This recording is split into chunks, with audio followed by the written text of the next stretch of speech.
Okay, so on your test, you are going to see addition, subtraction, multiplication, and division. So pay attention to the symbols. Several people missed questions just for adding when they were supposed to subtract. So pay attention to the symbol. So like this problem here, 42 and 33 hundredths plus 1 and 7 hundredths. What do we need to do? Say it. Just say it. Add.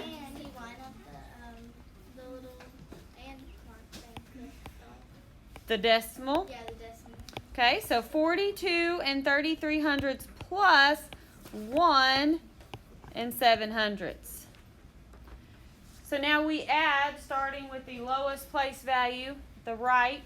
What's 7 plus 3? 10. 3 plus 1? 4. 2 plus 1? 3. And 4 plus nothing. 4. What do we call the answer to an addition problem? Sum.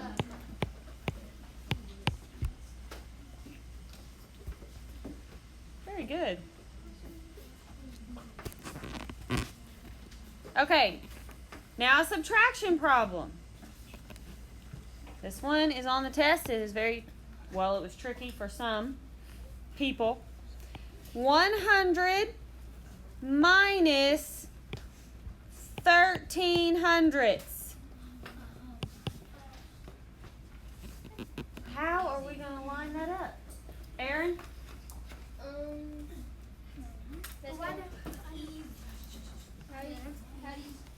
Is that 100?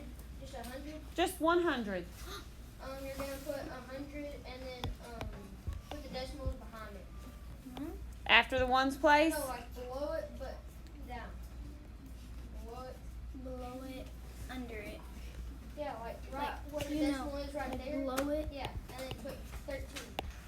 And I'm going to add some zeros so it's just easier to fill up those empty place values with zeros. And you're gonna have to regroup. A lot of regrouping, huh? Yeah. We're going to borrow from the 100, make that a 0. The rest of these are going to become 9s, except for this last one, it is 10.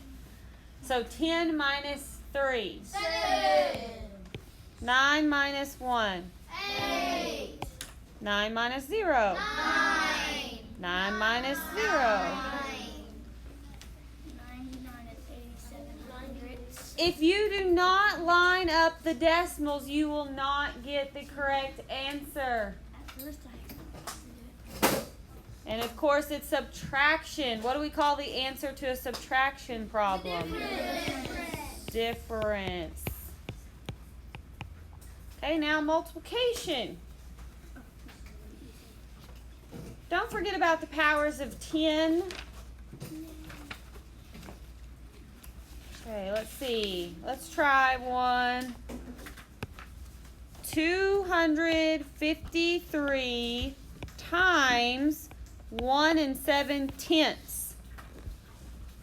I need to multiply the 7 times 3, then the 7 times 5, then the 7 times 2. And then you'll go the other way. Let's do that first. What's 7 times 3? 21.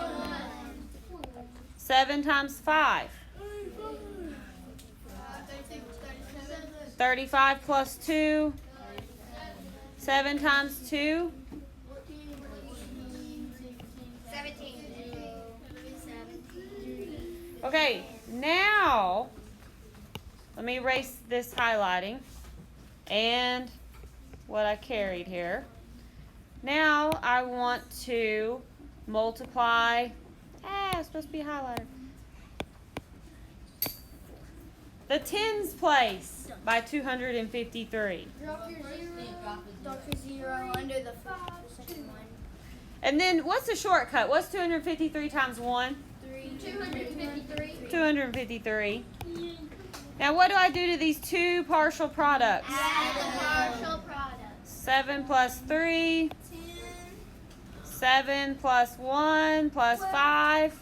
12, 13. Which one is it? It's 13.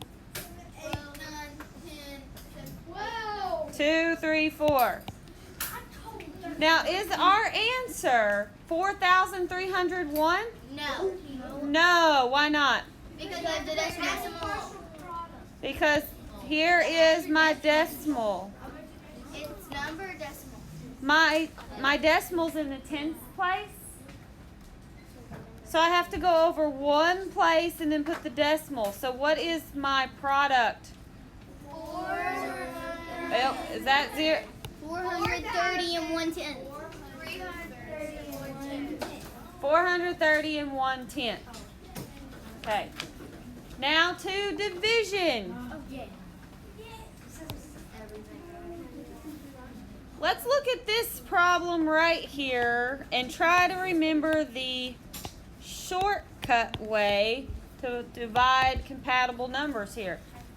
What can we change 5600s to? 56. 56. So just think in your head, 56. 56 divided by 7, class. 8. But now we have hundreds. So this needs to be 8 what? Hundreds.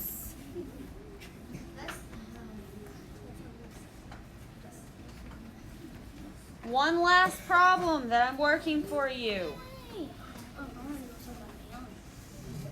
Standard algorithm. 4 and 236 thousandths divided by 6. Can 6 go into 4? So put your 0, you got your decimal. How about 6 into 42? 7 times 6 is 42. Subtract. Bring down the 3.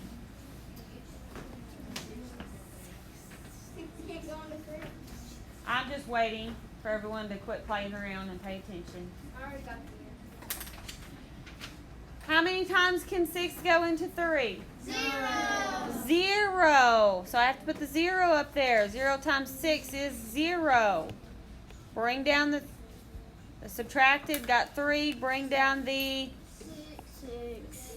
36 divided by 6. 6.